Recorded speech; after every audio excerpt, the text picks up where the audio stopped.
Assalamualaikum warahmatullahi wabarakatuh. Selamat pagi, siang, malam. Salam sejahtera untuk kita semuanya. Perkenalkan, nama saya Dimas Saputra dari Prodi Ilmu Komunikasi. Yang terhormat Bapak, Ibu, dan hadirin sekalian. Pertama-tama mari kita panjatkan puji dan syukur kehadiran Tuhan Yang Maha Esa yang telah memberikan kita rahmat untuk bisa berkumpul semuanya di sini. Di sini saya akan membahas sebuah judul yang berjudul Membangun Etika Komunikasi di Bidang Pelayanan. Sebelumnya, teman-teman, di sini kita akan membahas hal yang penting banget, yaitu di bidang pelayanan, seperti kasir, barista, ataupun waiters, dan bidang pelayanan lainnya.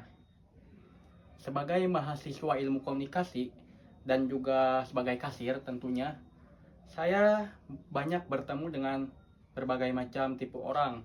Ada yang cuek, ada yang ramah pada saya, dan juga ada yang suka marah-marah tanpa jelas kepada saya.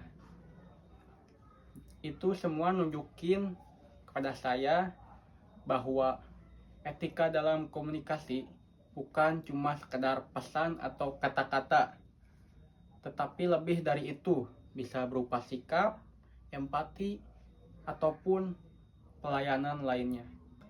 Dalam membangun etika komunikasi di bidang pelayanan, langkah yang pertama adalah dengan sikap yang sopan dan berbicara dengan sopan. Karena menurut data dari LinkedIn Workspace Learning Report 2024, komunikasi dan empati adalah pekerjaan yang paling dicari di seluruh dunia. Karena komunikasi yang baik itu bisa memenuhi kepuasan pelanggan dan juga bikin kita menjadi profesional dalam bekerja tentunya. Yang kedua adalah komunikasi yang efektif, karena dalam melayani pelanggan pasti pelanggan ada yang sulit. Nah, komunikasi efektif itu sendiri bisa membantu kita untuk melayani pelanggan yang sulit, bahkan sulit ditangani. Itu tantangan bagi kita sendiri, dan caranya adalah dengan komunikasi efektif. Karena menurut data yang saya baca dari Harvard Business Review 2023 menjelaskan bahwa 70% kepuasan pelanggan adalah interaksi dengan karyawannya sendiri, bukan cuma soal produk. Jadi, karyawan termasuk kita menentukan kepuasan pelanggan itu sendiri, bukan hanya soal produk tertentu saja. Yang ketiga adalah pelayanan yang baik. Karena dalam pelayanan yang baik, pelanggan bisa balik lagi kepada kita. Dan apa pelayanan buruk, pelanggan tentunya akan kecewa terhadap kita dan tidak akan balik lagi terhadap kita.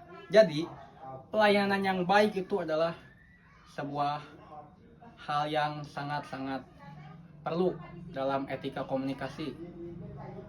Menurut data yang saya baca dari Marketplace Insight 2024 menunjukkan bahwa 68% orang Indonesia lebih setia atau lebih suka ke tempat yang komunikatif dan ramah kepada pelanggan. Karena tentunya orang Indonesia sendiri ramah, jadi suka ke tempat yang ramah.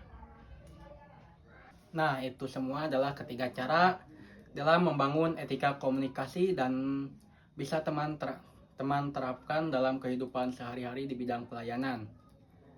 Dari pengalaman saya sebagai mahasiswa ilmu komunikasi dan bekerja sebagai kasir tentunya, dalam etika komunikasi, empati, sopan santun, dan ramah kepada pelanggan tentunya memang gampang diucapkan, akan tetapi sulit dilakukan.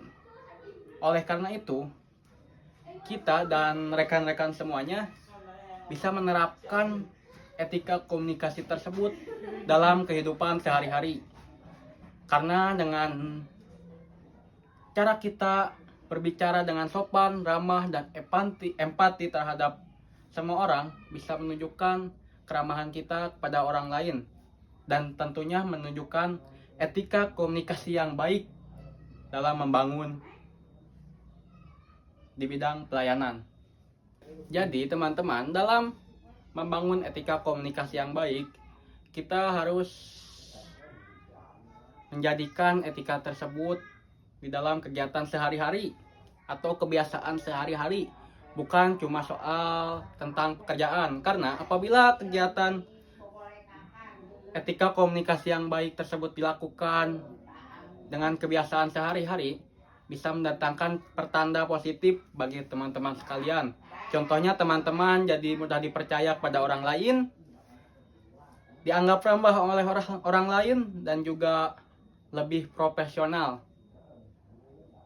Oleh sebab itu, mari kita tanamkan etika komunikasi yang baik di dalam kehidupan sehari-hari kita.